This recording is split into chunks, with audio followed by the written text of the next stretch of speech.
welcome you to this new episode. In this episode I will talk about two very old hard disk drives from Shugart Technology. Shugart Technology, later known as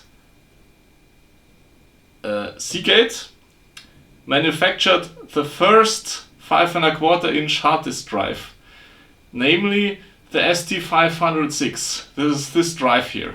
This drive has a capacity of 5 megabytes and it was never sold with any IBM PC or the like. The other hard drive I have here is the ST512. The ST412, sorry. The ST412 was the first hard disk drive that came with the IBM PC XT. These drives are quite identical. They both use the Shugart ST506 drive interface. I will show you in a minute. And the only difference is the number of usable tracks or cylinders. The 506 has 153 cylinders, whereas the 412 has 306 cylinders. The hard disk controller, I will show you the hard disk controller that was shipped with the original IBM PC. Well, this one, it's called the XEBEC hard drive controller, and this was a fixed geometry hard drive controller, meaning it could only support the ST412. And here you see two cables that go to the hard drive. The cable with a fewer pins is the data cable, and this is a port-to-port connection only. So for each drive you need one cable. And the larger one here above is the control cable, which does the addressing and head positioning and stuff. And for this you only have one cable for up to 4 drives.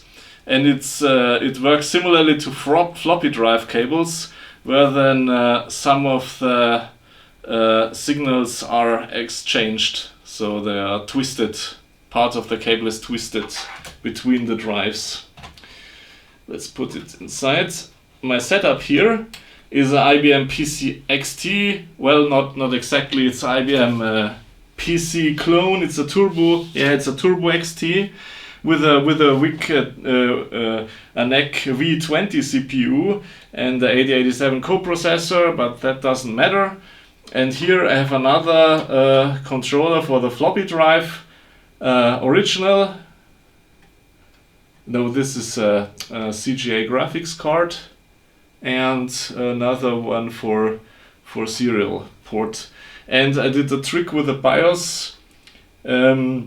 I installed Sergey's floppy BIOS into the ROM basic BIOS socket, and this is a quite nice trick to use these GoTech replacements for the 3.5 inch floppy drives, which would otherwise not work with the original XT BIOS.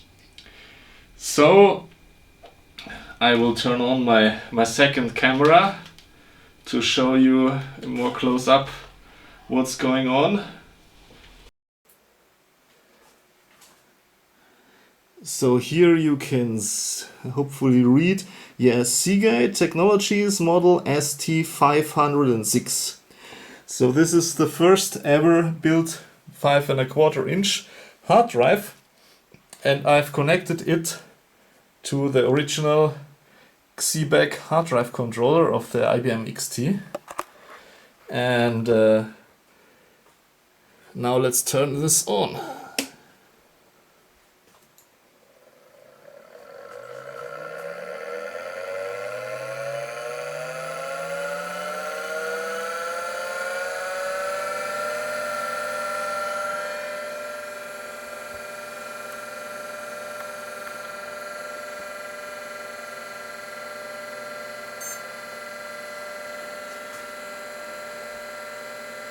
This is the BIOS extension from Sergei Kiselev, and now it boots automatically from the USB stick, and I have a DOS 3.3 image there, and now I can go to drive C,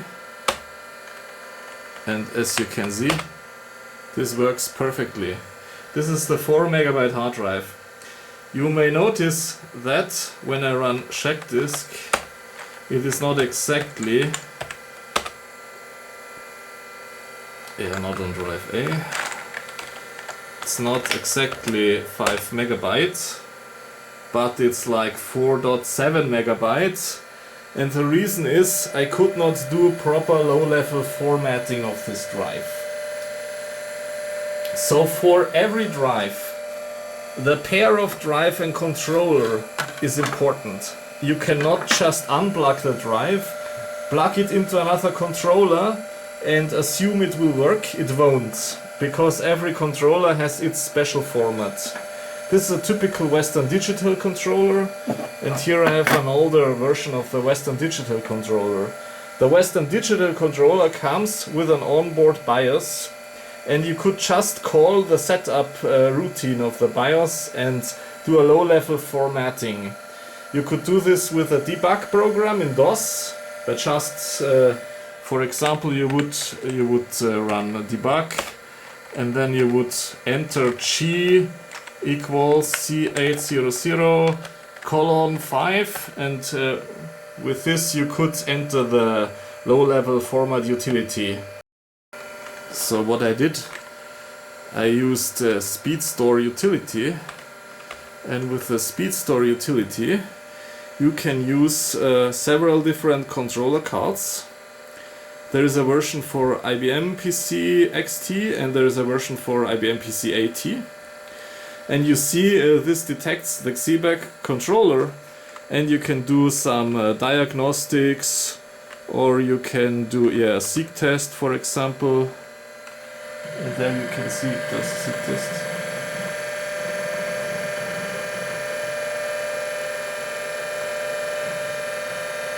But it tries to use all 306.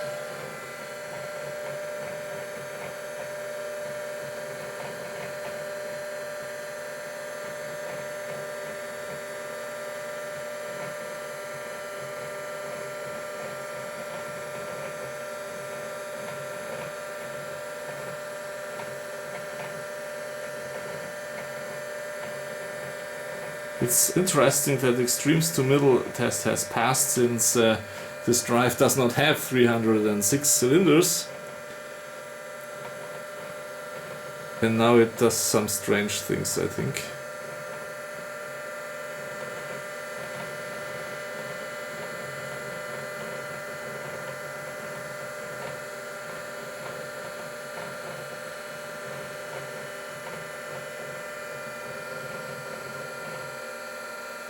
Oh, it also passed. That's cool.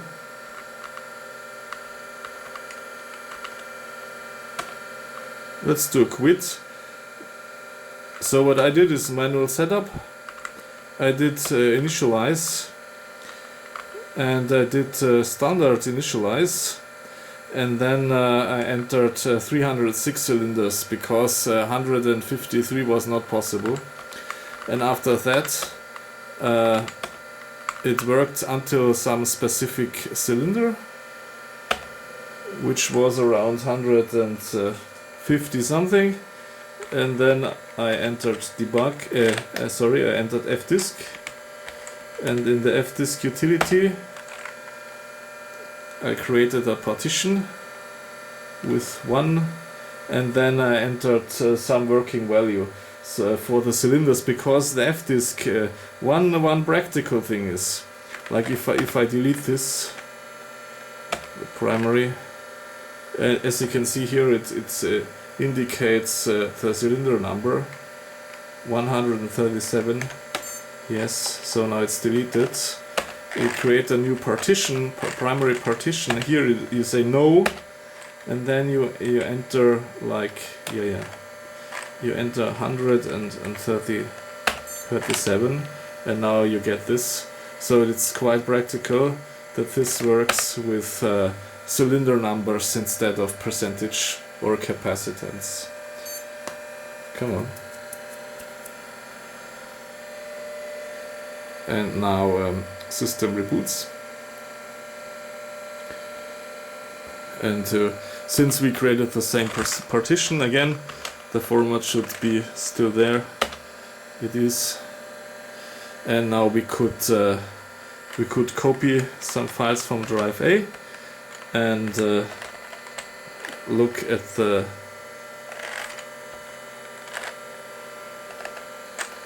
work of the hard drive. See.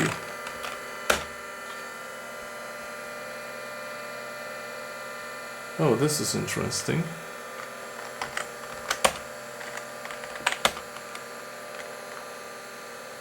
Oh.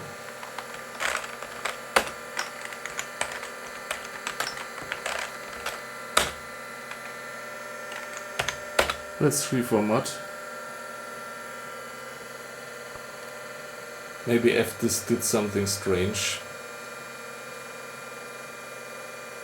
As you see, while the cylinder number goes up, here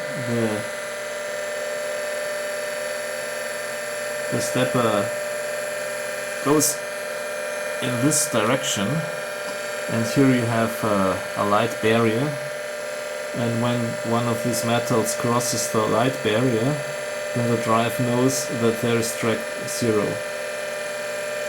Here you can see it quite clearly. This is a very simple mechanism, and you can also use it to slightly shift track 0 if you have some problem with track 0 not formatting or the like. Now we are at cylinder 120, 127, 30, 34, done. So DOS says done. We can go S4, and now we can retry to copy star.star to drive C.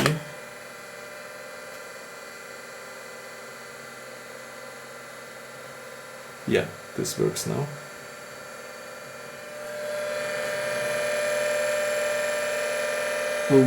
However, we have some issues. It might be we have to retry the low-level format. This might be. And we have some files copied. We can try to run debug. No, this does not work. So, yeah. Let's say almost. The drive almost works. Now let's retry the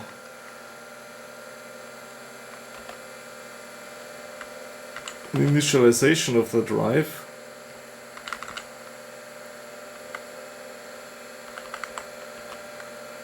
Yes. No. 5. Initialize.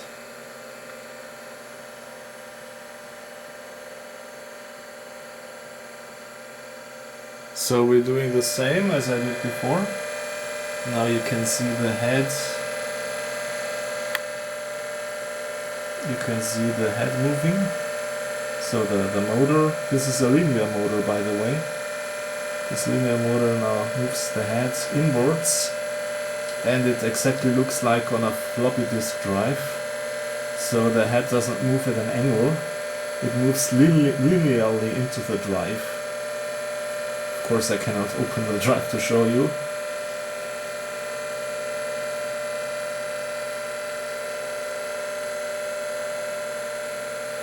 At some certain point an error should happen, because then I will abort here. I will do a reboot then immediately.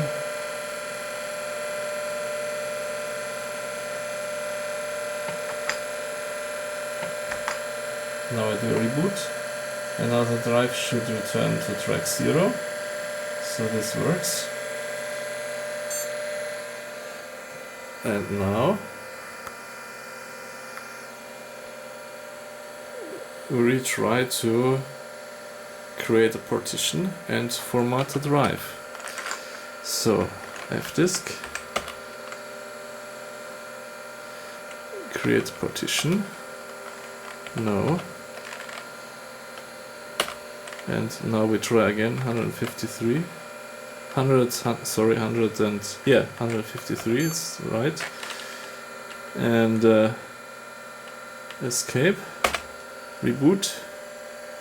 153 should be the correct size, where we get 5 megabytes. It can be that after a long storage time we have to do low-level formatting several times to be effective, and also the media surface may wear out a little. Now let's try to format ref C. Yes.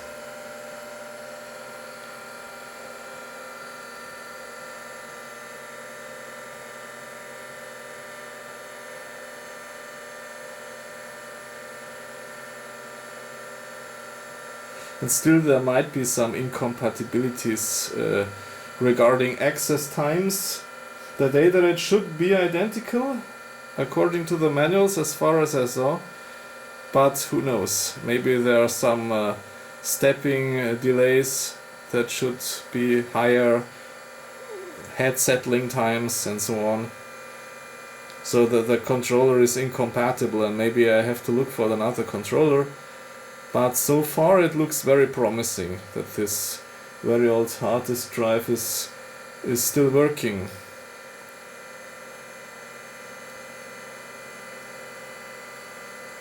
Now let's see if we come further than 137 this time.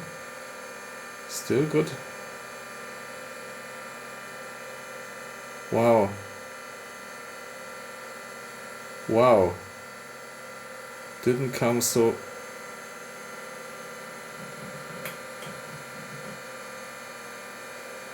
Almost. So 153 it didn't like. So this means we do fdisk again and make it one smaller. So 3 delete primary, yes, delete, create primary, no, 152, now it's one smaller, now reboot, because DOS can't update its internal data structures on the fly, you have to reboot it, it's like in Windows 95, you know.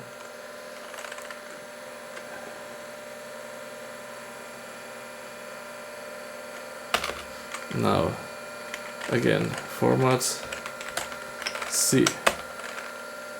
Yes.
And at 30,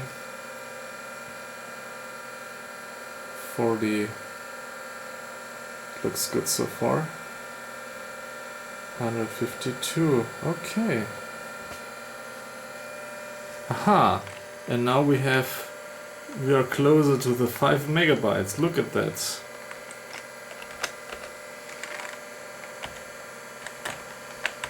Let's make some DOS directory.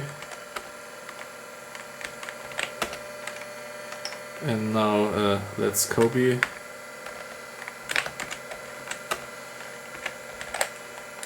everything from drive A.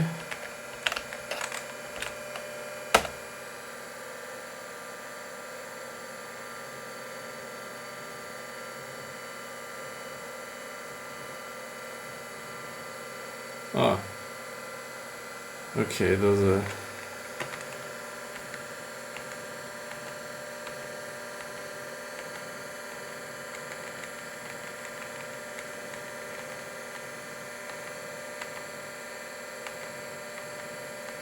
unfortunately, this does not work.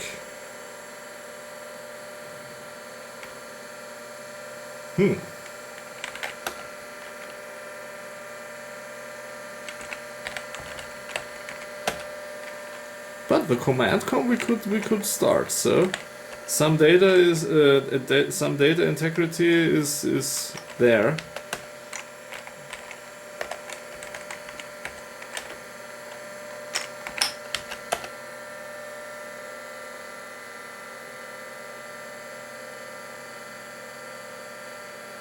Well, at least you have now seen the oldest existing 5¼ inch hard drive at work.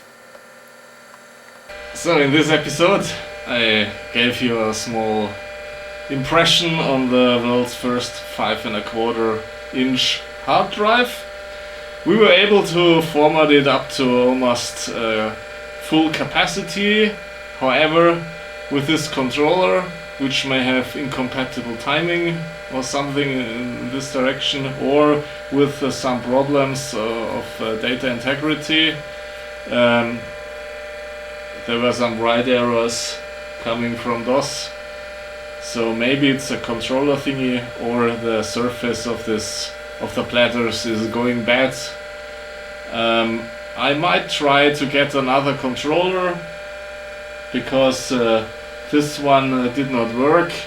This would have a more convenient low-level formatting tool in its BIOS ROM, but if I install this card into this mainboard, it won't boot at all. So there might be some electrical problems with this board. In another episode I will show you the normal Seagate ST412. This works perfectly together with XEBEC, because these two were bundled in the IBM XT, where this is quite a nice experiment to try to get it running.